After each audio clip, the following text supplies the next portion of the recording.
द्वादश महल मठ बोरे बहुर ना दे धरे रे। वहां जाने के बाद द्वादश दर पार करके, वो द्वार पार करके बर्मा, उसके बाद फिर जन्म मरण नहीं होगा।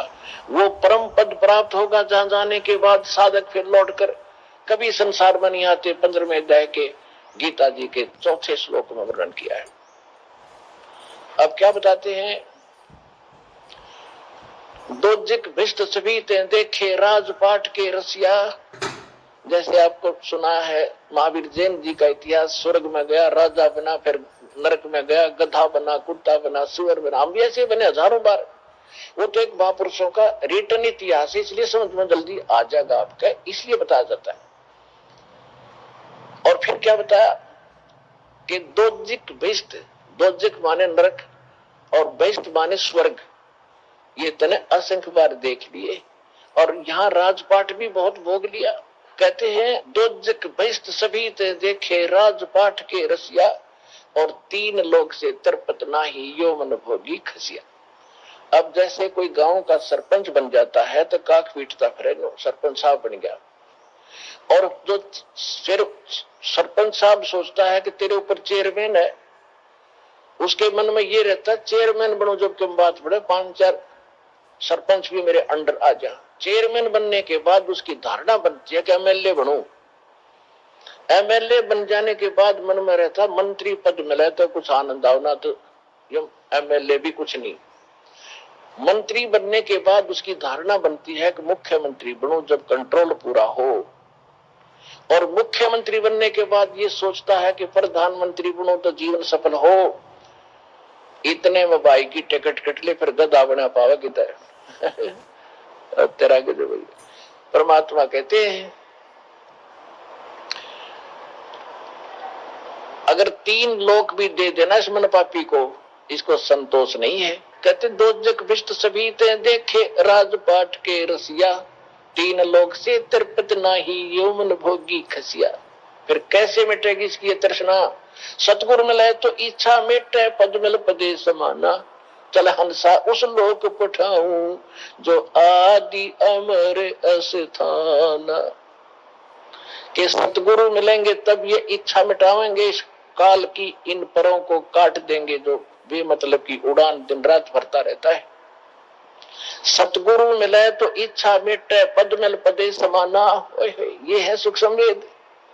पद मिल पदे समाना, पद और पद मिलान, पद मिल पदे समाना। पद माने पद्धति, यहाँ पर पद के 2 अर्थ हैं। एक पद माने पद्धति, यानी पूजा की विधि श्रेष्ठ, पूजा की पद्धति सही मिले, शास्त्र अनुकूल हो, शास्त्र अनुकूल। और वो पद मिले कौन सा? गीता अध्याय नंबर 15 के श्लोक नंबर 4 में कहा है कि तत्वदर्शी संत की प्राप्ति के उपरांत तत्व ज्ञान रूपी शस्त्र से सज्ञान को काटकर उसके पश्चात परमेश्वर के उस परम पद की खोज करनी चाहिए, जहां जाने के बाद साधक फिर कभी लौटकर संसार में नहीं आते। जिस परमात्मा ने सारे ब्रह्मांडों की रचना की केवल उसी की भक्ति कर गीता ज्ञानदाता कहता है। अब क्या बताते हैं कि सतगुरु मिले तो इच्छा मिटे। पहले वो ये समस्या हल करेगा जो आप बेमतलब की दिन रात टेंशन लेते हो, ये कर दूं वो कर दूं, उसका अंत पता लग जाएगा, इसका अंत क्या होगा। और आपको यहाँ जो चाहिएगा, भगवान कोई बालक थोड़ा ही है, जब आपके उसके बच्चे होंगे, आप अपने बेटा बेटी की कितनी केयर टेक करते हो। आधी बार तो वो आपको बताते नहीं, आप पहले तैयार रखते हो उसको ये जरूरत पड़ेगी, अब ये लाता हूं इसके लिए। जब आज जिसने यहाँ नाम ले लिया सच्चे दिल से वो लग गया, वो कबीर साहब का बेटा बेटी हो गए, ये वचन के बच्चे हो गए आप हमारे। अरे हम अपने बच्चों की कितनी चिंता माँ बाप ने होती है, परमात्मा ने उससे कई गुना होती है। और वो समर्थ है, उसके पास तो सब उपलब्ध है, किसी तो मांगना भी को नहीं उसने। तो आपको कमी किसी वस्तु की नहीं रहेगी। कमी रहेगी तो आपकी भक्ति और श्रद्धा विश्वास और मर्यादा में रहेगी। सतगुरु के दरबार में कमी कहे की ना, अनसमोज नहीं पावता तेरी चूक चाकरी मां। इस सच्चे दरबार में कहते इम्पॉसिबल वर्ड नहीं है भगवान कबीर साहब की डिक्शनरी में। यदि आप कोई लाभ प्राप्त नहीं कर रहे हो सच्चे दरबार में आके, तो आपकी कोई सेवा के अंदर, आपकी धारणा के अंदर, आपके विश्वास में कोई त्रुटि है, उसकी पूरी करो। सतगुरु के दरबार में कमी काहे की ना, और हंस मौज नहीं पा रहा तेरी चूक चाकरी। तो यहाँ क्या बताते परमात्मा, सतगुरु मिले तो इच्छा मिटे, पद्मल पदे समाना, और चल हंसा उस लोक पठाऊं जो आदि अमर अस्थाना। गीता अध्याय नंबर 18 के श्लोक नंबर 62 में कहा कि अर्जुन तू सर्व भाव से उस परमेश्वर की शरण में जा, उस परमेश्वर की कृपा से तू परम शांति को और शाश्वत स्थान को, आदि अमर स्थान को, जो सदा रहने वाला स्थान, उसको प्राप्त होगा। उसके लिए उसने बताई दिया है कि इस तत्वदर्शी संतों को खोज ले, मैं नहीं जानता उस वे ऑफ वर्शिप को। फिर गरीबदास साहब जी क्या बता रहे हैं, चार मुक्ति जा चंपी करती माया होरी दासी। वहां कितना सुख होगा आपको। यहाँ की चार मुक्ति मानते हैं, कहते ये तो मुक्ति अक्षणिक है और वो सुख भी नहीं है वहां वाला, और ये तो नष्ट होंगी एक दिन, और वो इतना सुख आपको सदा आपके चरणों में रहेगा वहां सतलोक में। चार मुक्ति जा चंपी करती माया होरी दासी, दास गरीब अभय पद पर से वो मिले राम अविनाशी।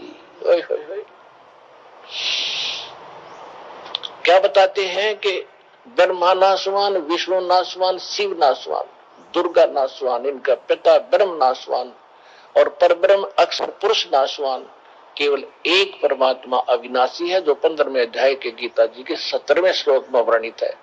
उत्तम पुरुष है तो अन्य परमात्मा इति उदाहरत है, यह लोग धर्म आविष्य विवर्ती अवैश्वर है। वो है वास्तविक अविनाशी परमात्मा, जो तीनों लोकों में प्रवेश करके सबका धारण पोषण करता है। वो इन दोनों से अन्य है, वो परमेश्वर। और वो परमात्मा कौन है? हम सुल्तानी नानक तारे दादू को उपदेश दिया, जात जुलाहा वेद न पाया वो काशी महे कबीर हुआ। अनंत कोट ब्रह्मांड का एक रति नहीं भारे, सतगुरु पुरुष कबीरे हैं ये कुल के सिरजनहारे। भाई सूरत मनुख की वेश ए ठगवाड़ा ठगी देश, करा सियाणा बोता बारिये दानक रूप रहा करतार। नानक जी कहते हैं, इससे पहले जो वाणी सुनाई थी वो आदरणीय गरीबदास साहिब जी की थी। परमात्मा को परमात्मा सिद्ध करने के लिए आपको उन महापुरुषों के द्वारा दिए गए एफिडेविट और बताता हूं कि कौन है वो भगवान। कहते हैं मिले राम अविनाशी। कौन? जिन मुझको निज नाम दिया सोए सतगुरु हमारे, दादू दूसरा कोई नहीं वो कबीर सिरजनहार। वो कबीर कौन? नानक साहब जी क्या कहते हैं 721 पृष्ठ पे एक अर्ज गुरु ग्रंथ साहिब के 721 पृष्ठ पे लिखा है, पहला महला, एक अर्ज गुप्तम पेश तो दरकून करतार, हक्का कबीर करीम तू बे ऐब परवरदिगार। 24 नंबर पृष्ठ पे लिखा है गुरु ग्रंथ साहिब जी के अंदर, भाई सूरत मनुख की वेश ए ठगवाड़ा ठगी थी। क्योंकि नानक साहब जी को सतलोक में लेकर गए थे कबीर साहब, और वहां जिंदा रूप में मिले थे बेई नदी पर। वहां देखा फिर उनका सिंहासन पर दूसरा रूप। ओए होए होए। और फिर परमात्मा ने कहा था मैं काशी में जुलाहे का काम करता हूं, सतना वहां मिलेगा बच्चा, वहां आना। उसके बाद नानक साहब जी ने वो हिंदू धर्म की सब साधनाएं रामकृष्ण की छोड़ दी थी और सीधा पहली उदासी में काशी पहुंचे। वहां जाकर देखा दुल्हाए का रूप में खड्डी में बैठे कपड़ा बुनते उसी परमात्मा को, जो असंख्य ब्रह्मांड का मालिक के सिंहासन पर विराजमान था। वही सकल, लेकिन नूर में अंतर हो गया था। फिर देखा कि भाई सूरत मुल्क की वेश ए ठगवाड़ा ठगी देश, ये लोगों देखो जो बैठा भगवान धानक रूप रहा करतार, धानक रूप रहा करतार। उधर फिर रामानंद जी, स्वामी रामानंद जी ब्राह्मण थे, परमात्मा उनको भी सचखंड लेकर गए थे, वापस छोड़ा था। जब कहा था दो उठौड़े एक तू भया एक से तो, और कह गरीबदास हमकार ने तुम आए हो मत दो। बोलत रामानंद जी सुनो कबीर करतार, गरीबदास सब रूप में तू ही वो लड़हार। फिर क्या बताते हैं गरीबदास साहिब जी ने क्या कहा है कि हम सुल्तानी नानक तारे दादू को उपदेश दिया, और जात जुलाहा भेद नहीं पाया, काशी माए कबीर हुआ। अनंत कोट ब्रह्मांड का एक रति निभार और सतगुरु पुरुष कबीर है वो कुल के सिरजनहार। तो पुणात्मा, आज का जो सत्संग इसी उपलक्ष्य में था कि आज के दिन वो परमात्मा स्वयं आए थे। आज सन 1398 ब्रह्म मुहूर्त के अंदर एक शिशु रूप धारण करके कमल के फूल पर विराजमान हुए थे। वहां से नीरुनिमा नाम के धानक जुलाहा उनको उठाकर लेकर गए थे। 25 दिन तक परमात्मा ने कुछ आहार नहीं किया था। तब परमेश्वर, ये लंबी कहानी है, समय थोड़ा, तो फिर परमेश्वर के लिए एक कुंवारी गाय लाई गई थी। कुंवारी गाय ने दूध दिया था एक साधु महात्मा के आशीर्वाद से, यानी स्वयं शंकर भगवान थे वो। उसके बाद परमात्मा कबीर जी दूध पीने लगे। 25 दिन तक कुछ आहार नहीं किया, स्वस्थ ज्यों के त्यों थे। तो ये लीला परमात्मा ने की। 5 वर्ष की आयु से उन्होंने वो प्रचार शुरू कर दिया था जो मालिक ज्ञान देने आते ही है, अपने मुख कमल से बोलते हैं यथार्थ ज्ञान को। वो कबीर वाणी रूप में आदरणीय धर्मदास साहिब जी ने नोट किया था। तो ये वो शुभ दिन है जिसके लिए हमारे परमात्मा आए, हमें अनमोल धन दे करके, जिसके आधार से आज हम परमात्मा प्राप्ति करेंगे, अपने निज घर को चले जाएंगे। पुणात्माओं, लगे रहना और अंतिम सांस तक परमात्मा को याद रखना। आपके यहां देखना कितने सुख देगा, आप भूल जाओगे, बताते बताते मुंह का थूक सूख जाएगा, दूसरे को बताने लगोगे तब कितना सुख दिया दाता ने, और फिर आपको मोक्ष होगा। बोलो सतगुरुदेव।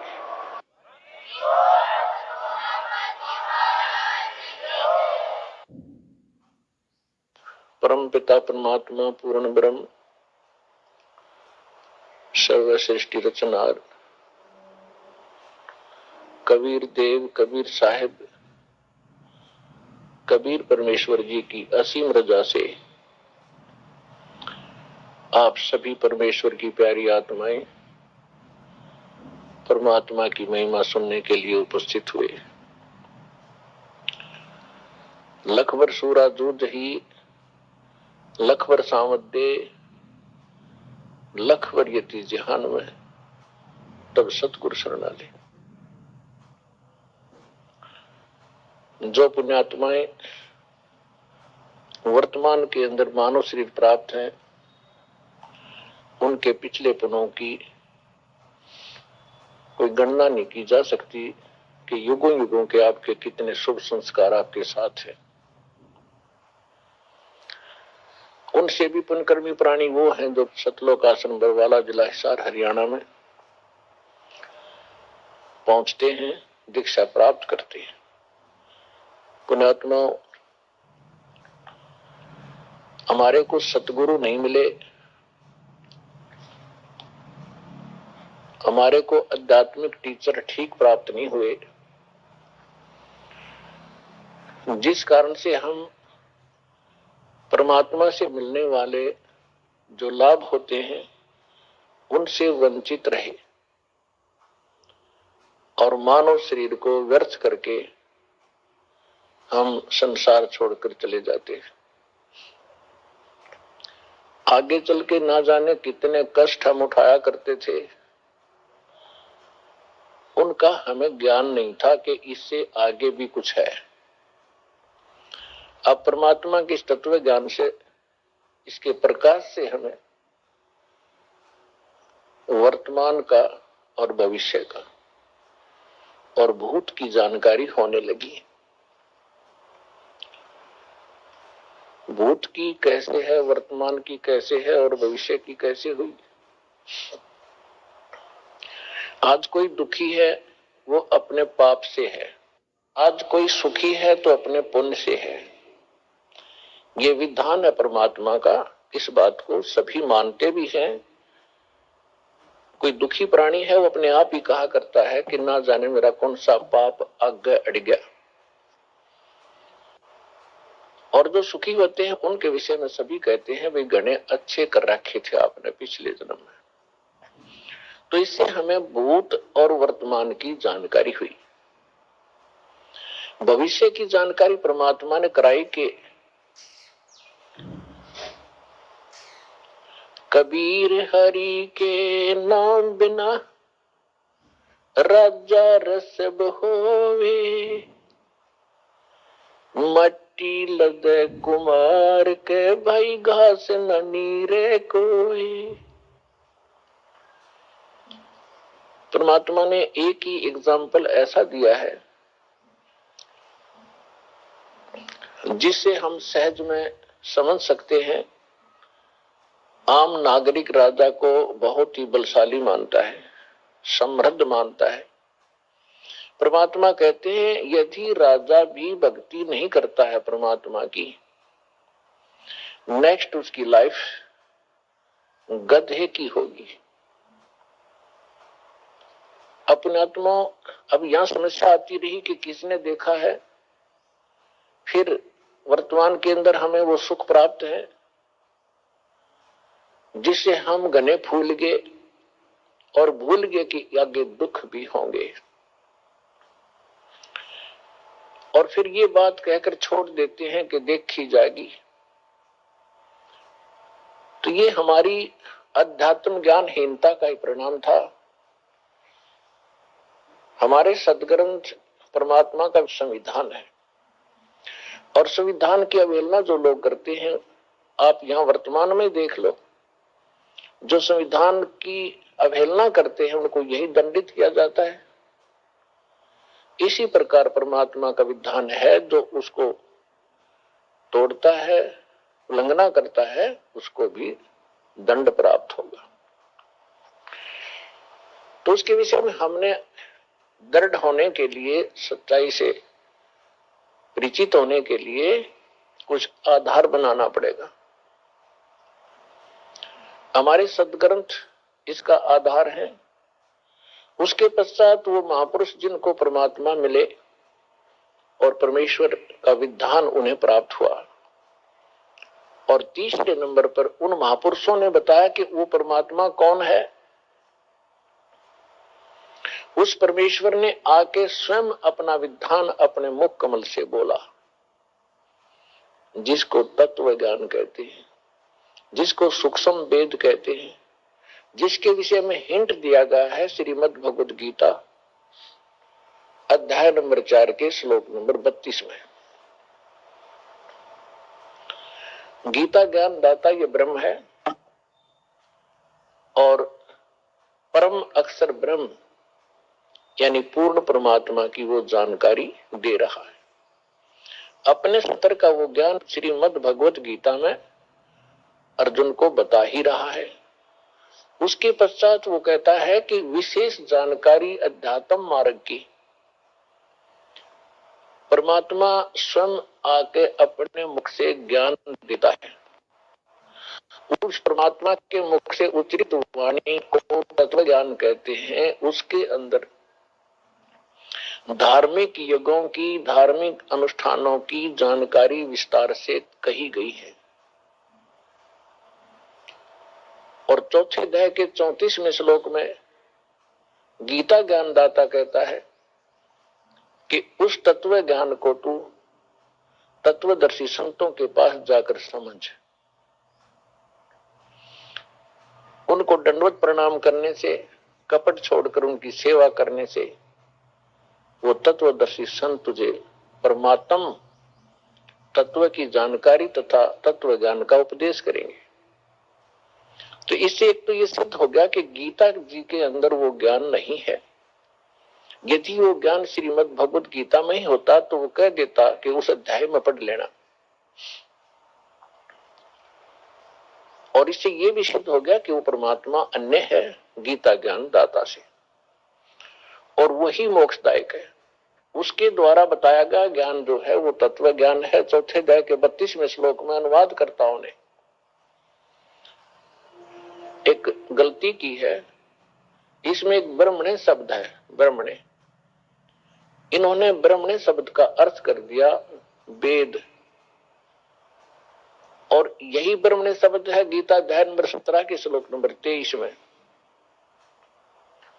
वह इन्हीं अनुवादकर्ताओं ने ब्रह्मणे का अर्थ किया है सच्चिदानंद घन ब्रह्म, यानी परम अक्षर ब्रह्म, जिसके विषय में गीता अध्याय नंबर 7 के श्लोक नंबर 29 में गीता ज्ञानदाता कहता है कि जो उस तत्ब्रह्म से, सारे अध्यात्म ज्ञान से और सभी कर्मों से परिचित हो जाता है, वो व्यक्ति केवल जरा और मरण से ही छूटने के लिए प्रयत्न करता है। यानी जरा माने वृद्धावस्था का कष्ट, मरण माने मृत्यु, अर्थात जो यहां से जन्म मरण के कष्ट से छूटने के लिए साधना करता है, संसार की कुछ इच्छा नहीं रखता है, वो उस तत्ब्रह्म से परिचित हो चुका है, सारे अध्यात्म ज्ञान से परिचित है और सभी कर्मों से परिचित है। अर्जुन ने 8वें अध्याय के प्रथम मंत्र में पूछा कि वो किम तत्ब्रह्म, वो तत्ब्रह्म क्या है? गीता ज्ञानदाता ने 8वें अध्याय के 3रे श्लोक में बताया कि वो परम अक्षर ब्रह्म है। यानी गीता ज्ञानदाता से अन्य है वो। तो हमने अपने इस अध्यात्म मार्ग में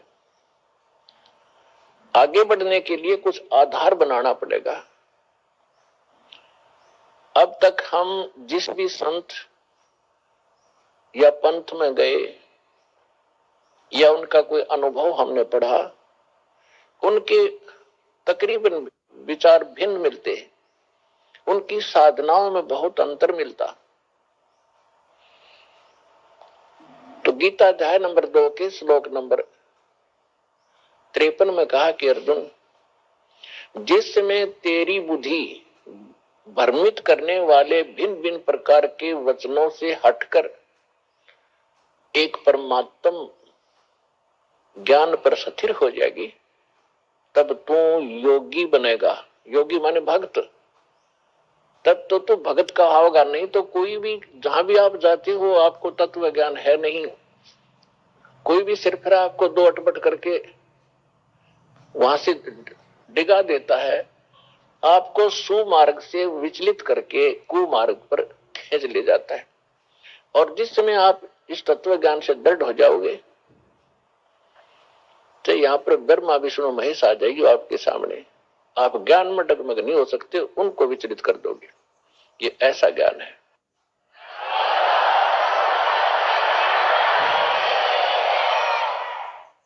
और तभी हम अपनी मंजिल पे पहुंचेंगे। रास्ते में ना जाने कितने ठग मिलते हैं भ्रमित करने वाले, तो फिर हम भ्रमित नहीं होंगे तो हम सुमार्ग पर अपने घर पहुंच जाएंगे, सतलोक चले जाएंगे, सदा हम सुखी हो जाएंगे जहां से हम आए हुए। अभी तक हमें यही नहीं मालूम था हम आए कहां से हैं, हम यहाँ जन्म और मर क्यों रहे हैं। सारा जीवन हम डिवोट कर देते हैं अपने कोठी और बंगले बनाने में, अपने बच्चों के साथ प्रेम में रहने के लिए। हर एक सेकंड में ना बच्चे रहते हैं, ना वो कोठी रहती है, ना वो बैंक बैलेंस साथ जाता है। साथ जाते हैं वो कर्म पाप के जो सारे जीवन में इकट्ठे करी और भक्ति करी नहीं, नेक्स्ट जीवन उसका बहुत बुरा होगा। तो हमें परमात्मा के ज्ञान से भूत वर्तमान और भविष्य की जानकारी हुई। अब कोई तो एक ही व्यक्ति है, मानव शरीर सभी का समान है, कर्म में कितना अंतर है। तो ये कर्म किए कब थे? कभी पिछले जन्मों में, भूतकाल के अंदर। तो भूतकाल आज का वर्तमान ही भूतकाल बनेगा और आज के वर्तमान से हमारा भविष्य बनेगा। इसलिए सत्संग में आने से, परमात्मा के तत्व ज्ञान से परिचित हो जाने से प्राणी अपने उद्देश्य को प्राप्त करता है, समझता है कि मनुष्य का उद्देश्य क्या था। तो पुण्यात्माओं, आपको सत्संग मिला, सतगुरु मिले। सतगुरु से कहते हैं जो सच्चा ज्ञान बतावे और सदग्रंथों पर आधारित हो। इस दास के जितने वचन होंगे उन महापुरुषों की वाणी जिनको भगवान मिले, और वो हमारे प्रमाणित सदग्रंथ होंगे जिनको हम आज तक श्रेष्ठ और सत्य मानते रहे। श्रीमद् भगवद गीता अध्याय नंबर 16 के श्लोक नंबर 23-24 में कहा कि अर्जुन, शास्त्र विधि को त्याग कर जो मनमाना आचरण करते हैं उनको न तो कोई सुख होता है न कोई सिद्धि प्राप्त होती है, और न उनको कोई गति प्राप्त होती है। और हम इन तीन वस्तुओं के लिए ही भक्ति करते हैं, मोक्ष हो, संसार में हम सुखी रहें और हमें कुछ सिद्धि प्राप्त हो। सिद्धि माने हमारे कार्य सिद्ध हो। और सत भक्ति के अंदर ये सिद्धियां आ जाती है, जिन सिद्धियों के आधार से एकाद सिद्धि को प्राप्त करके ये ऋषिजन हमें अपने पीछे लगाए रहा करते थे। तो हमने उन सिद्धियों का प्रयोग नहीं करना, वो आपके इस जीवन काल में ऑटोमेटिकली काम करते रहेंगे। आपके कार्य सिद्ध होंगे, आप पर आने वाली जो बला टलेंगी वो भक्ति की सिद्धि से ही होता है। तो पुण्यात्माओं, सत्संग में आने से प्राणी को ज्ञान होता है, परमात्मा का विधान सुनने से।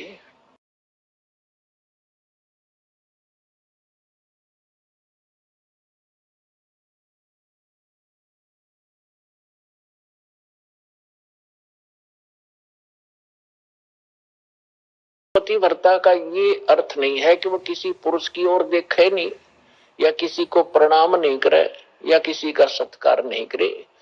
ये भी उस पतिव्रता के अंदर एक गुण होते हैं।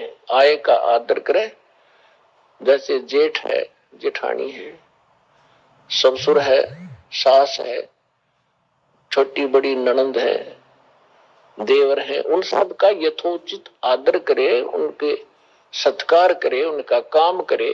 बर्तन धोने हैं, रोटी पानी है और कोई 100 काम करने हैं तो उनको यथोचित सत्कार करे, मृदु भाषा प्रयोग करे, तो वो पतिव्रता सही है। और दूसरे शब्दों में वो पतिव्रता ठीक है, अपने पति के अतिरिक्त अन्य से 16 माथे ना बोले तो पतिव्रता नहीं, वह खड़ियारी है, क्योंकि वो सारे घर में झगड़ा करवा देगी। तो इसलिए हम भगत भी तभी होंगे और पतिव्रता पद पर तभी चलेंगे जब हम सभी जितनी भी शक्तियां हैं उनका यथोचित आदर करेंगे। तो पतिव्रता पत्नी जब लड़की अपने सह परिवार में रहती है, ज्वाइंट फैमिली में, तो तब तक वो इतना अच्छा व्यवहार करती है, सबके साथ मेल रखती है, देवर के बच्चों को भी अपने जैसा समझती है, जेठ के बच्चों को भी अपने जैसा समझती है।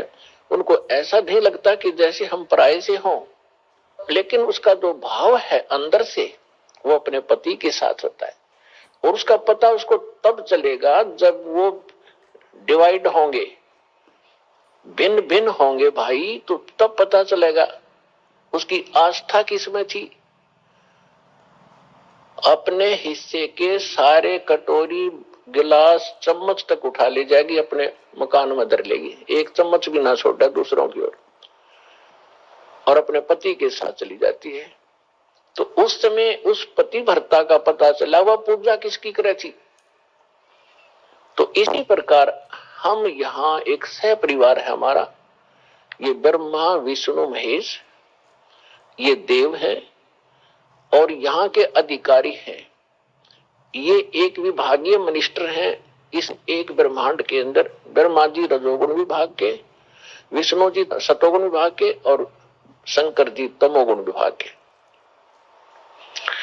और इन अन्य जो देव हैं जैसे गणेश जी हैं, दुर्गा जी है, इनके भी हमारे इस अध्यात्म मार्ग में बहुत सहयोग है। अब इनका जैसे हमने अपने सतलोक जाना है, सब लोग जाना है, जैसे हम विदेश गए हों और हमने अपने देश में आना है और वहां हम कोई ऐसा बिजनेस व्यापार कर रहे थे, किसी कारण से हमारा वहां नुकसान हो गया, बिजली का कनेक्शन कट गया, टेलीफोन सुविधा बंद होगी, गैस की बंद होगी, तो हम कंगाल हो गए, असुविधाएं, हमारे सब सुविधाएं समाप्त हुई, हम महादुखी हुए। और वहां से आप निकल नहीं सकते जब तक उनका सारा लोन क्लियर नहीं कर दोगे, आने नहीं देंगे, आपको नो ड्यू सर्टिफिकेट नहीं मिलेगा। और वहां कोई आपको ऐसा रहम दिल समर्थ मिल जाए, आपसे कहे कि आपका कनेक्शन पुनः चालू करवा देता हूं अपनी गारंटी से, और आप नए सिरे से मेहनत करो, नेक नीति से मजदूरी करो और इनके टैक्स भरते रहना। बिजली वाले का बिल भरना शुरू कर देना, टेलीफोन वाले का कनेक्शन करवा देता है और उसका मेहनत मजदूरी करके अपना बिल भरना शुरू करो। वो सुविधाएं प्रारंभ हो जाएंगी और फिर से वो धनी होकर के और सब कर्जे से मुक्त होकर के और बची हुए धन को साथ लेकर के स्वदेश आ सकता है। ठीक इसी प्रकार हम इस काल के लोक में बहुत बड़ी पूंजी लेकर आए थे। हम बहुत बड़े साहूकार के बेटे थे, बेटियां थी सतलोक के अंदर। हम अपनी गलती से उस पूंजी समेत, अपने पुनों समेत इसके साथ आ गए। ये एक बहुत छलिया यहाँ का मालिक है, ये सारे काम छल से करता है और आपकी ही मजदूरी से कुछ टैक्स लेकर अपने 21 ब्रह्मांड को चला रहा है। कबीर साहब कहते हैं, मेरे हंसा भाई हंस रूप था जब तू आया। जब तू वहां से आया ना हमारे पास से, एक बहुत पवित्र आत्मा थी, कोई विकार नहीं था, तेरे पास आध्यात्मिक धन परिपूर्ण था। आज तू बिल्कुल खाली हो चुका है और गधे तक की योनि में जा चुका है पुनों के अभाव से। तो उन पुनों को पुनः प्राप्त करेंगे हम, उतने ही भक्ति युक्त होंगे जितने हम प्रारंभ में थे। तभी हम स्वदेश जा सकते हैं। बीच में हमने यहां से जाने का टैक्स भी देना है, किराया भी देना। जैसे जहाज से आते हैं तो वो किराया भी देना होता है और फिर पूंजी उससे अलग होती है। इसी प्रकार आपको ऐसी साधनाएं दी जा रही हैं परमात्मा ने, जो वास्तविक भक्ति थी वह अभी तक छुपा रखी थी, क्योंकि हम समझण योग्य नहीं हुए थे। और यदि आज से पहले परमात्मा ये मंत्र डिस्क्लोज कर देते तो ये नकली पंथ जो काल न चलवा रखे हैं, इनके पास भी वो मंत्र होते और यही ज्ञान होता। और वो अधिकारी थे नहीं, अधिकारी के बगैर कोई काम सफल नहीं हो सकता। जैसे एक पासपोर्ट बनवाते हैं, पासपोर्ट भी यदि अधिकारी से बना हुआ होगा तो आगे चलेगा, नहीं तो जब समय आने पर उसका पता चलेगा कि पासपोर्ट ही डुप्लीकेट है तो बहुत देर हो चुकी होगी और जेल भी जाना पड़ेगा। तो परमात्मा ने दया बख्शी थी कि ये अभी तक ये मंत्र गुप्त रखे थे। इसके पीछे बहुत बड़ी कहानी है, वो सृष्टि रचना से आपको पता चलेगा, समय आने पर बताएंगे। तो प्रसंग चल रहा है कि परमात्मा ने दया बख्शी आपको। जब 600 वर्ष पहले मालिक आए, परमात्मा वाले ही गुण रखता है। अब जैसे बर्फ के गुण है, बर्फ तो बर्फ के गुण ही रखती है, उसको उसके निकट जाओगे तो वैसा ही आभास होगा। इसी प्रकार परमात्मा जो गुण रखता है वो वैसे ही लीला करता है जैसी वो किया करता है। और उस परमेश्वर ने 600 वर्ष पहले जो लीलाएं की थी वही जानकारी हमारे सदग्रंथों से मिलती है कि परमात्मा जब पृथ्वी पर आता है, यथार्थ ज्ञान स्वयं अपने मुख कमल से कवियों की तरह कविताओं से, लोकोक्तियों के माध्यम से, शब्दावलियों के माध्यम से वो उच्च स्वर में बोल बोल कर उच्चारण करता है। और एक प्रसिद्ध कवियों में से भी वो एक होता है, लेकिन वो होता है परमात्मा। और वो परमात्मा अपना यथार्थ ज्ञान स्वयं ही देता है। और जब परमात्मा यहां आते हैं वो 3 प्रकार से हमारी देखभाल करते हैं, 3 प्रकार से हमारे पोषण करते हैं, धारण पोषण करते हैं। 3 सतिथि से। एक सतिथि में परमात्मा सतलोक में सचखंड में एक राजा के समान बहुत सुंदर सिंहासन पर विराजमान है, मनुष्य के दृश्य, सिर पर मुकुट है, ऊपर छत्र है, परमात्मा के सिर पर चंवर अपने आप चल हो रहा होता है। और दूसरी स्थिति में वो परमात्मा प्रत्येक युग में एक शिशु रूप धारण करके यहां आते हैं और किसी कमल के फूल के ऊपर विराजमान होते हैं। वहां से निसंतान दंपति उन्हें उठा ले जाते हैं और फिर वहां परवरिश की लीला होती है। तो तब वो कंवारी गाय का दूध पीते हैं और कुछ नहीं पान करते। कंवारी गायों के दूध से उनके बचपन की परवरिश होती है। ये हमारे सदग्रंथ बताते हैं। ऋग्वेद मंडल नंबर 9, ऋग्वेद मंडल नंबर 9 सूक्त 1 मंत्र 8 और 9 में, ऋग्वेद मंडल नंबर 9 सूक्त 86 मंत्र 26 और 27 में, ऋग्वेद मंडल नंबर 9 सूक्त 82 मंत्र 1 2 3 में, ऋग्वेद मंडल नंबर 9 सूक्त 94 के मंत्र 1 में, ऋग्वेद मंडल नंबर 9 सूक्त 95 के मंत्र 2 में, ऋग्वेद मंडल नंबर 9 सूक्त 96 के मंत्र 16 से 20 में, ऋग्वेद मंडल नंबर 9 सूक्त 54 मंत्र 3 में, ऋग्वेद मंडल नंबर 9 सूक्त 20 मंत्र 1 में, और भी अनेक स्थानों पर ये प्रमाण है कि परमात्मा ऐसी लीला किया करता है। जो परमात्मा शिशु रूप धारण करके लीला करता है तो उनकी परवरिश की लीला कंवारी गायों से होती है। ये वेद बताते हैं। और ये लीला की किसने?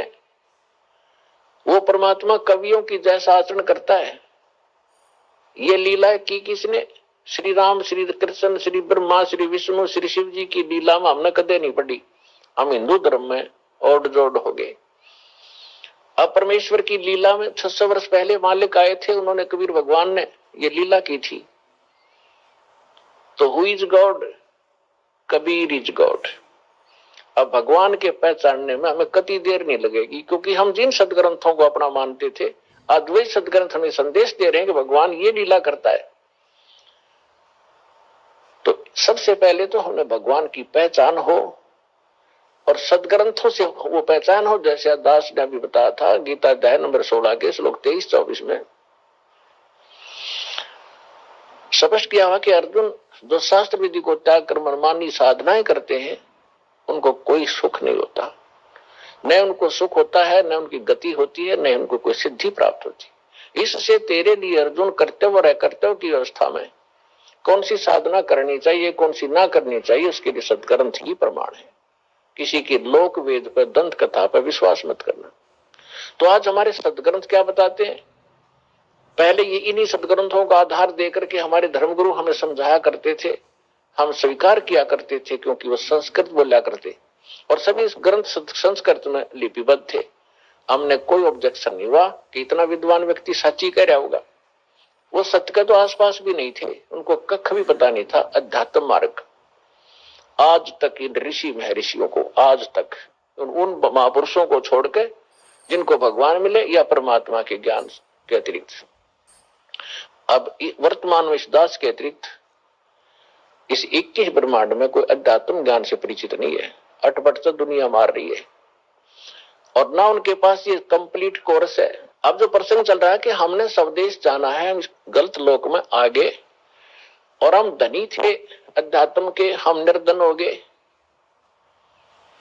हम पशु तक की योनि में भटक रहे हैं, घास फूस खाकर गुजारा कर रहे हैं। और हम सतलोक में क्या आहार करते थे, कैसी सुविधाएं हमें प्राप्त थी, उसकी तुलना हम इस काल के स्वर्ग लोक और ब्रह्म लोक में भी नहीं दे सकते। जो सुख वहां पर आपको प्राप्त था, उसी सुख की आज भी आपके अंदर चाहत है और उस खोज में आप चलते हो। रास्ते में ना जाने कितने ये बटपार मिलते हैं, ठग मिसगाइड करके आपको भ्रमित कर देते हैं, मंजिल से दूर रख देते हैं।